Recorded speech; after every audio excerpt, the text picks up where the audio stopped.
10장 앞부분은 우상과 하나님과 대조하는 내용이었습니다. 왜 우리가 우상에게로 가는가 하면 하나님과의 신실한 동행에 있어서 현실을 도피하고 책임을 회피하는 다른 이유는 아닙니다. 하나님과 동행하는 쉽지 않거든요. 그에 대한 책임을 져야 되거든요. 그리고 그 현실, 우리 지난주 말씀 들은 것처럼 요셉 같은 현실, 모세 같은 현실, 욥과 같은 현실, 그 현실로부터 벗어나려고, 그러나 복음 받고 싶고, 그러나 안전하고 싶고, 그러나 불안하고, 그래서 어디로 갑니까? 우상에게로 갑니다. 제일 손쉬운 해결이 우상입니다. 그래서 우상에게 가는 사람은 뭐 영적으로 뭐 그런 사람이 아니고요, 책임감이 없는 사람이고, 현실을 도피하는 아주 비겁한 사람이 다 어디로 갑니까? 우상에게로 갑니다. 그래서 다니엘과 세 친구들은 우상에게 가지 않잖아요. 그 풀무불에 던져진다 할지라도 그 책임을 회피하지 않거든요. 한나도 마찬가지입니다. 그 아들이 없어서 어려움을 당하지만 한나는 그 현실을 도피하지 않습니다. 그대로 주님 앞에 그대로 나아가는 거죠. 제사 지르러 갈 때마다 분인나로 인하여 어려움을 당하지만 그 현실을 도피하지 않습니다. 편한 곳을 찾아가지 않습니다. 이게 우상숭배입니다. 여러분, 그래서 우상숭배는 뭐냐? 하나님 말고 다른 걸 의지하고 싶어하는 그 마음은 다 뭐냐? 그건 두 가지라 생각하면 됩니다. 하나는 현실, 도피, 책임, 회피. 내가 언약의 파트너로서 충성스럽게 책임을 감당해야 되는데 그게 십자가가 되든 그게 복이 되든 뭐든 나는 언약의 파트너로서 내 역할을 내가 묵묵히 감당해야 되는 이 책임, 그리고 주님과 동행하기 위해서 때로는 강야로도 가야 되거든요. 때로는 원수 앞에도 서야 되거든요. 그런데 그 현실 도피, 그러니까 책임 회피와 현실 도피, 그래서 우리의 믿음의 성장과 심지가 견고한 사람은 어떤 사람입니까? 현실을 도피하지 않고 책임을 회피하지 않고, 그게 누구냐 하면 그게 십자가 앞으로 가는 삶인 겁니다. 자, 그래서 하나님은 만물의 조성자요, 이스라엘은 그 산업의 지파라. 그래서 이제 우상에게로 가는 그 어리석은 자가 아니고 우리는 만물의 조성자인 그 하나님과 동행하는 자고, 우리는 그 하나님이 주시고자 하는 그 상급, 그 유산을 받을 자다. 그러니까 유산을 아무에게나 주어도 안 되잖아요. 그죠? 유산을 받기까지 그 유산을 관리할 수 있는 그런 훈련과 연단이 필요하거든요. 그래서 하나님은 우리에게 그런 어려운 현실로 때로는 무거운 책임을 우리에게 맡기시는 겁니다. 자, 이걸로 이제 말씀이 이걸 한 다음에 이제 오늘 본문 아주 짧은 말씀들로 구성된 본문입니다. 그래서 이거는 바벨론의 침공을 앞두고 있을 때 받은 말씀이라고 보는데요. 그래서 17절에 에워싸인 가운데 앉은 자여 내 꾸러미를 이제 짐을 싸라는 겁니다. 이제 곧 떠나야 하기 때문에. 그래서 포로살이를 준비해라. 그래서 여러분 뭐 제주 한 달 살이 뭐 이렇게 하잖아요. 에어비앤비 빌려 가지고 이렇게 사는데 그런 것 똑같습니다. 이제 포로살이입니다. 포로살이를 준비해라. 여호와께서 이같이 말씀하시되 보라 내가 이 땅에 거하는 자를 이번에는 내어 던질 것이다. 그러니까 하나님의 단호한 결심이 섰기 때문에 이제는 다른 생각하지 말고 빨리 준비해라. 그리고 그들을 괴롭게 하여 깨닫게 하리라. 왜냐? 아무리 말해도 안 깨달으니까. 아무리 선지자를 보내서 예레미야가 눈물로 호소를 해도 안 돌아오니까 괴롭게 하여 깨닫게 하리라. 자, 그래서 예레미야는 이제 예루살렘이 무너진다는 것을 알게 되면서, 듣게 되면서 이렇게 말합니다. 슬프다 내 상처여 내가 중상을 당하였도다. 그러나 내가 말하노라 이는 참으로 나의 고난이라. 현실을 도피하지 않습니다. 책임을 회피하지 않습니다. 이게 예레미야입니다. 나의 고난입니다. 어떻게 해요? 참아야 하리라. 참아야 하리라. 신앙생활 하는데, 교회생활 하는데 어려움이 있습니다. 현실을 도피하지 않습니다. 참아야 하리라. 그리고 내 장막이 회파되고 나의 모든 질이 끊어졌으며 내 자녀가 나를 떠나가고 있지 아니하고 내 장막을 세울 자와 내 장을 칠 자가 다시 없도다. 여러분, 장막은 우리가 거하는 처소죠. 그러나 이 장막은 힘이 없습니다. 주변이 안전해야 장막도 안전한 거지. 장막 너무 믿고 살면 안 됩니다. 장막은 금방 무너질 수 있습니다. 이 장막에 모든 걸 걸면 안 됩니다. 그래서 우리 그때 김남수 소장님, 우리 한국 사람들은 집에 모든 걸 건다 그러잖아요. 영을 끌어다가도 집을 살라 하는데, 여러분 이 장막은 주위가 다 평안해야 장막도 안전한 거지. 다 어려운데 내 장막이 나를 못 지킵니다. 줄이 다 끊어졌다고요. 그리고 다시 펼 사람도 없습니다. 목자들은 우주나의 여호와를 찾지 아니하므로 형통치 못하여 그들의 양떼는 흩어졌습니다. 목자들에게 1차적인 책임이 있습니다. 그러나 양떼도 책임이 있습니다. 예레미야 5장 30절 선지자들은 거짓을 예언하고 제사장은 자기 권력을 사며 백성은 그것을 좋아합니다. 그러니까 거짓 선지자만 있은 게 아니죠. 예레미야도 있습니다. 근데 백성은 그 말 안 듣습니다. 예레미야 말은 듣기 싫습니다. 백성들은 뭘 좋아합니까? 거짓 선지자의 말을 너무 좋아합니다. 그래서요, 지도자만 책임이 아닙니다.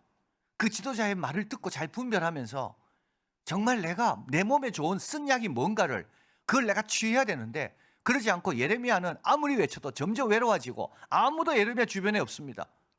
그리고요, 거짓 선지자들 주위에는 사람들이 막 많이 가고 인기도 많고 거기는 뭐 후원도 많고 예레미야는요 점점 외로워지고 점점 어려워지고 가난해지고 예레미야 6장 13절 이는 그들이 가장 작은 자로부터 큰 자까지 선지자로부터 제사장까지 다 거짓을 행합니다. 들을지어다 북방에서 크게 떠드는 풍성이 오니 유다 성읍들은 황폐케 하여 실황의 거처가 되게 하려. 벌써 소리가 들립니다. 자, 그래서 하나님의 음성에 귀를 기울이지 않으면요 하나님도 기도에 귀를 기울이지 않습니다. 선지자의 말씀을 듣지 않으면요 적의 말발고 소리를 듣게 됩니다. 주님이 주신 거 안 지잖아요, 여러분. 그러면요 딴 거 져야 됩니다. 딴 거는 훨씬 힘듭니다. 차라리 주님 주시는 짐을 지는 게 그거는요 오히려 더 당당합니다. 그거 피해가지고 딴 거가 쉬울까요, 여러분? 딴 건 더 어렵습니다. 주님이 알아서 우리한테 맞는 걸 맡기신 거라고요. 그 대신에 주님은 어떤 분입니까? 그걸 지고 있는 우리에게 또 다른 걸 지우지는 않습니다. 그거 잘 지어서 면류관 받으라고 힘도 주시고 사람도 보내주시고 감당할 수 있도록. 그런데 그거 다 포기합니다. 그거 다 버립니다. 나는 그런 거 안 진다고. 그러면요 엉뚱한 거 지고 있는 거죠. 근심을 지든지 불안을 지든지 무엇을 먹을까 무엇을 입을까. 자, 그래서 먼저 그 나라와 그 일을 구하는 사람은 하나님께서 다 더하신다는 말은 다른 짐은 지우지 않으신다는 뜻입니다. 내가 딴 거 다 더해준다. 이 말은 뭐죠? 너는 더 이상 그에 대한 짐은 내가 면제해 줄게. 그 대신에 그 나라와 그 이 내가 절하는 걸 절하.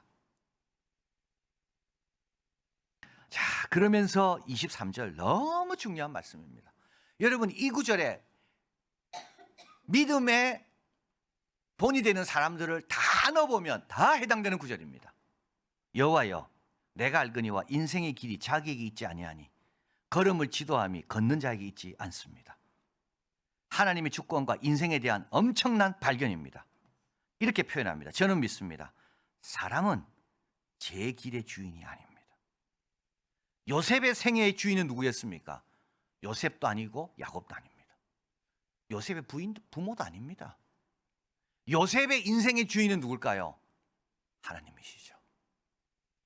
여러분 너무 중요한 겁니다. 모세의 인생 한번 생각해 보십시오. 모세의 인생의 주인은 모세입니까? 아닙니다. 아마 모세의 인생의 주인이 자기였다면 자기가 하나님께 이야기하잖아요. 보낼 만한 사람은 보내고 나는 아니라고. 그래서 모세가 내 인생을 자기 계획대로 살았더라면 그는 양치다가 그냥 죽을 인생입니다. 베드로는요. 예수님께서 그물을 깊은 데로 던지라면서 그 배에 올라타시고 베드로와 함께 하셔서 베드로 인생의 주인이 누가 되니까 베드로가 된 겁니까? 정말 중요한 내용입니다. 우리는 모든 걸 내가 컨트롤하려고 그래요. 그 컨트롤하기 위해서 그게 우상이 되는 거예요. 결국은 내가 컨트롤하기 해야 안전하다고 생각하고 그래서 내 인생의 주인은 누구라고요? 내가 되려는 겁니다. 내 자녀의 인생의 주인은 부모가 되려는 거죠. 그래서 부모가 이래라 저래라. 야 남의 아이는 저러는데 너는 왜 그러냐. 다 달란트 다르고 다 은사 다른데 다 비교하면서 세상 가치관 가지고 이 아이의 인생의 주인은 하나님이신데도 내가 되려고 그러는 거죠. 인생의 길이 자격이 있지 않습니다. 그래서 감사한 겁니다. 요셉의 길이 요셉에게 있지 않았습니다. 그래서 감사한 겁니다. 그리고 그 걸음을 지도함이 걷는 자에게 있지 않습니까? 여러분, 양이 무슨 자기 갈 바를 자기가 정하겠습니까? 데오도레 투스는 말했습니다. 인생 우주의 배에 노를 잡으시고 지혜롭게 그 배를 이끌어 가신다는 것을, 이 구절은 생생하게, 이게 은혜고요. 여러분, 하나님 제발 놓지 말라고 이야기해야 됩니다. 그래서 우리는 거꾸로 돼야 됩니다. 하나님, 내가 알아서 하겠습니다. 이게 아니라 하나님 제발 알아서 해주세요. 나는 양입니다. 나는 이 풍랑이는 배 위에서 내가 어느 방향으로 가야 될지 몇 번 여러분 한번 멀미를 알아보면 내가 그걸 판단할 수가 있나요? 인간이요?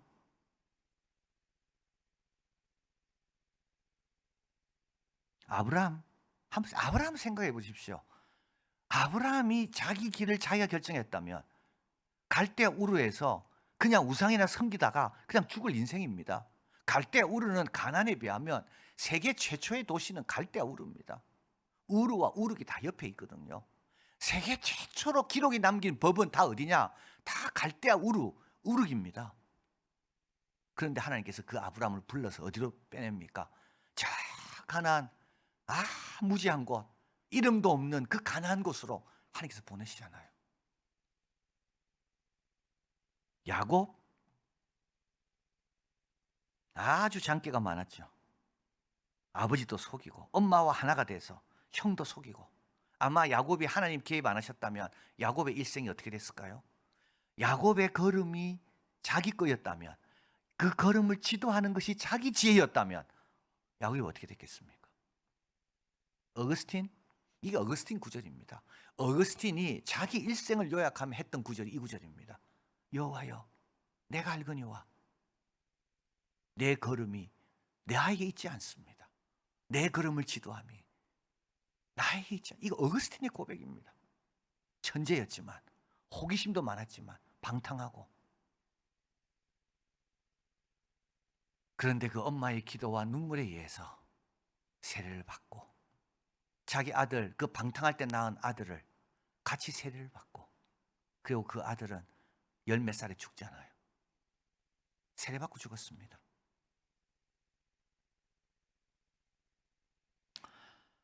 마틴 루터도 마찬가지입니다. 여러분, 한번 모든 신앙의 본이 되는 삶을 한번 더듬어 보면요, 여호와여, 우리가 알거니와 인생의 길이 자기에게 있지 아니하고 걸음을 지도함이 걷는 자에게 있지 않습니다. 너무 감사합니다. 그래서 내가 이렇게 복된 삶을 살았네요. 그래서 내가 이런 영광스러운 자리에 이르렀네요. 감사합니다. 여러분, 이 구절을 매일 마음에 새겨야 됩니다. 그래서 때로는 하나님께서 내 생각과 다르게 인도하시더라도 의탁하는 거죠. 순종하는 겁니다. 맡기는 겁니다. 하나님에 대한 의탁과 순종만이 인간의 본분입니다. 이게 지혜입니다. 그래서 여호와를 경외하는 것이 지혜라는 게 바로 여기서 나오는 거죠. 자, 그리고 진노 중에 구합니다. 여호와여, 나를 징계하옵시되. 참 보십시오. 너그러이 하시고. 그래서 예레미야는 하나님 징계하지 마십시오 이렇게 하지 않습니다. 왜 나를 징계합니까? 이래 말하지 않습니다. 하나님 징계하십시오. 나는 징계받기에 합당합니다. 우리 민족은 징계받기에 합당합니다. 하나님, 그러나 진노하지 마십시오. 왜? 진노하면 멸절되니까. 우리의 이름을 하나님 제발 우리가 살아있도록, 대회개에서 열심히 살 수 있도록 하나님 진노 중에라도 너그러이 하시고 우리로 없어지지 않도록 깨닫고 성장하고 달라질 수 있도록 하나님 그렇게 진노해 달라고, 그렇게 징계해 달라고 그렇게 기도하는. 야, 여러분 진짜 훌륭하죠. 왜 나만 징계합니까? 나보다 더 악한 저런 사람들은 왜 징계 안 하시고 막 불평할 수 있는데, 아닙니다. 하나님의 징계는 합당한 것입니다. 나는 징계받기 합당합니다. 그런데 하나님, 내가 진멸되면 안 됩니다. 내 깨닫고 성장하고 주의 일에 또 쓰임 받고 싶습니다. 그러니까 징계하시되 진노는 하지 말아 주십시오. 이 기도입니다. 그리고 주를 알지 못하는 열방과 주의 이름으로 기도하지 않은 족속들에게 주의 분노를 부으소서. 그들은 야곱을 씹어 삼켜 멸하고 그 거처를 황폐케 하였나이다. 우리는 뭡니까? 주를 아는 백성입니다. 주의 이름으로 기도하는 자입니다. 우리가 누구라고요? 우리가 희망입니다. 그래서요, 하나님, 우리는 살아남아야 됩니다. 왜? 우리가 희망이니까, 우리가 빛이고 소금이니까. 이스라엘에 대한 하나님의 선택은 사라지지 않습니다. 이스라엘은 주를 아는 백성이요, 주의 이름으로 기도하는 자녀들입니다. 그러나 먼저 고난입니다. 먼저 징계입니다. 누구부터요? 믿는 사람부터요. 그 다음에요, 바벨론에 대한 심판입니다. 왜요? 우리가 정신 차려야 되니까. 그래야 우리가 역할을 하거든요. 여러분, 참 너무 놀라운 말씀 아닙니까? 여러분, 다른 사람 생각하지 말고요, 뭐 자녀 생각하지 마세요.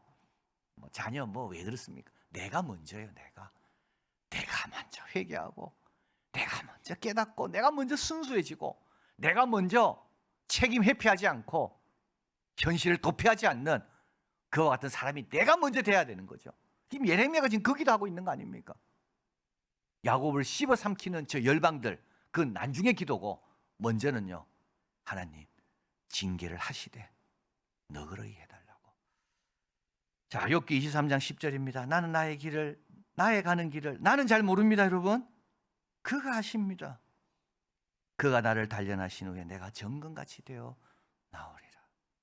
오늘도 이 주님이 나와 동행하심에 감사하시고요, 여러분 얼마든지 한번 주님이 어떻게 인도하시는지 한번 맡겨보시길 바랍니다. 주님이 나를 어디로 인도하실지 에라 모르겠다, 한번 맡겨보자. 그냥 에스더처럼 죽으면 죽으리라, 그래 한번 맡겨보자. 이런 귀한 승리의 삶을 사는 우리가 되길 바랍니다.